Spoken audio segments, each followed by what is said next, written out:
ప్రియ సహోదరి సహోదరులారా, మన ప్రభును రక్షకుని యేసుక్రీస్తు నామమున మీ అందరికీ ఉదయకాలపు శుభములు.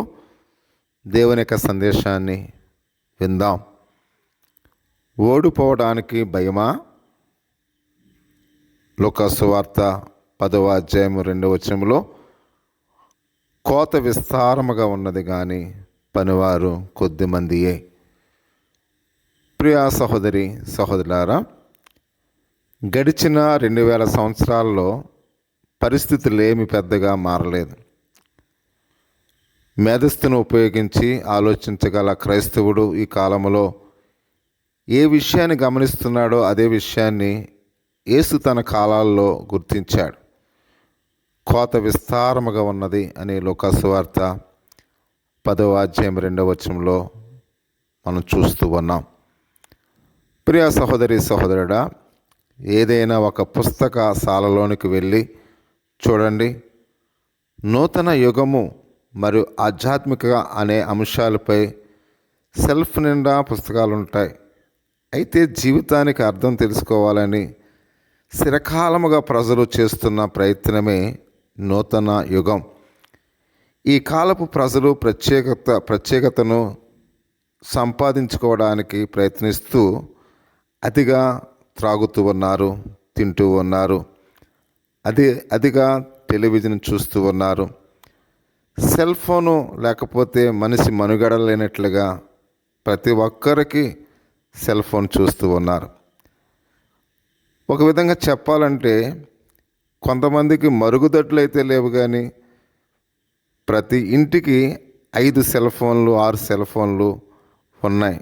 ప్రియ సహోదరి సహోదరుడా, అయితే వారికి కావలసినది యేసుక్రీస్తు.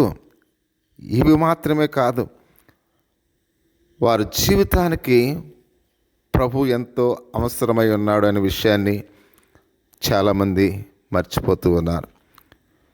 ప్రసిద్ధి తత్వవేత్త అగస్టిన్ తాను జీవించిన కాలం యొక్కయు మన కాలం యొక్కయు ప్రజలు మనస్తత్వాన్ని ఈ మాటల్లో తెలియజేశాడు.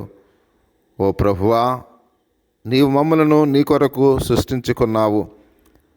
మా హృదయాలు నీలో విశ్రాంతి పొందే వరకు మా హృదయాలకు శాంతి లేదు. కోత ఎన్నడూ ఇంత విస్తారముగా లేదు. అయితే పనివారు కొద్దిమందియే అని యేసు చెప్తూ ఉన్నాడు.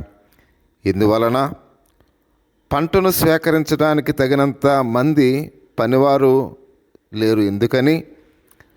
సువార్తను ప్రకటించే క్రైస్తవులు కావలసినంతమంది ఉన్నారు. వారు కోత పనిని అధిక భాగముగా ముగించగలరు. అయితే పనిని ప్రారంభించడానికి మనం తటపట్లాడుస్తున్నాం. ఓడిపోతామని భయపడుతున్నామా? ప్రజలు మమ్మల్ని మన సందేశాన్ని తిరస్కరిస్తారని భయపడుతున్నామా? భయముతో ఈ పనిని నిలిపివేయకండి. పొలాల్లోకి అనగా మీ చుట్టుపక్కల ప్రదేశాల్లోనికి మీరు వెళ్ళి పనిచేస్తున్న చోటుకి, మీ పాఠశాలలకు వెళ్ళండి. శ్రోతలు ప్రతిస్పందన మీరు నియంత్రించలేరేమో కానీ సువార్తను ప్రకటించగలరు. ప్రియ సహోదరి సహోదరుడా, నేడు యొక్క క్రైస్తవ జీవిత విధానాల్ని మనం చూస్తున్నాం. క్రైస్తవ బోధకులను మనం చూస్తూ ఉన్నాం. కోత ఎంతో విస్తారముగా ఉంది, పనివారు కొద్దిమంది మాత్రమే ఉన్నారని ప్రభు ఎందుకు చెప్పాడు? ప్రియ సహోదరి సహోదరుడా, అనేక మంది దండయాత్రలు చేయటం మనం చూస్తూ ఉన్నాం. వారు ఎక్కడ చేస్తూ ఉన్నారు? దేవుని రక్షణ పొందిన అనేక ప్రాంతాల్లో వారు దండయాత్ర చేస్తూ ఉన్నారు. కానీ మారుమూల ప్రాంతాల్లో, కొండల్లో, అడవి ప్రాంతాల్లో అనేక మంది సువార్తను అందని గ్రామాలు అనేకమని ఉన్నాయి. ఆ గ్రామాలకు వెళ్ళి వీరు సువార్తను ప్రకటించకుండా దేవాలయాల చుట్టూ దండయాత్ర, విశ్వాసుల చుట్టూ దండయాత్ర. ఇది దేవుడు ఆలోచనకు తగినట్లుగా కాకుండా వారి ఆలోచనకు తగినట్లుగా విశ్వాసుల మధ్య దండయాత్ర కాదు, కానీ సువార్త అందని ప్రదేశానికి వెళ్ళి సువార్త ప్రకటిస్తే ఒక ఆత్మ రక్షింపబడితే ఆ దండయాత్ర చేసిన దేవుని యొక్క సేవకులు ఎంత సంతోషంగా దేవుడు ఆనందిస్తాడు. ప్రియ సహోదరి సహోదరుడా, పనివారు కొద్దిగా ఉన్న ఆ ప్రదేశానికి వెళ్ళండి, అనేక మందిని మార్చండి. ఈ విధంగా దేవుని యొక్క విశ్వాసములో మనము కూడా మన వంతు విశ్వాసులుగా మన కుటుంబాలను మార్చుకుందాం, మన బంధువులను మార్చుకుందాం, మన స్నేహితులను మార్చుకుందాం. అనేక మందికి దేవుని సువార్త ప్రకటిస్తూ వారి జీవితాల్లో నూతనమైన వెలుగు నింపుదాం. ఆ విధంగా దేవుడు మిమ్మలను మీ కుటుంబాలని దీవించునుగాక.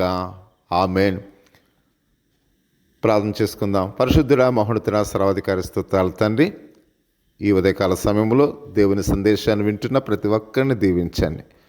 కోత విస్తారముగా ఉన్నది కానీ పనివారు కొద్దిమందే అని దేవుడు సెలవిస్తున్నాడు. మీ సేవా పరిచర్యలో మమ్మల్ని అందరిని వాడుకోమని, మీరే మాకు తోడై ఉండమని మా ప్రభువును రక్షకుని యేసుక్రీస్తు నామములో ప్రార్థించి వేడుకొంచున్నాం పరమ తండ్రి. ఆమేన్. మన తండ్రి అయిన దేవుని యొక్క ప్రేమ, కుమారుని యేసుక్రీస్తు కృప, పరిశుద్ధాత్మని యొక్క అన్యోన్య సహవాసము ఇప్పుడు ఎల్లప్పుడూ ప్రభు పర్యంతరము ప్రార్థిస్తున్నాం అనుకున్న సర్వలోక పరిశుద్ధులకు తోడై నడిపించునుగాక. ఆమేన్.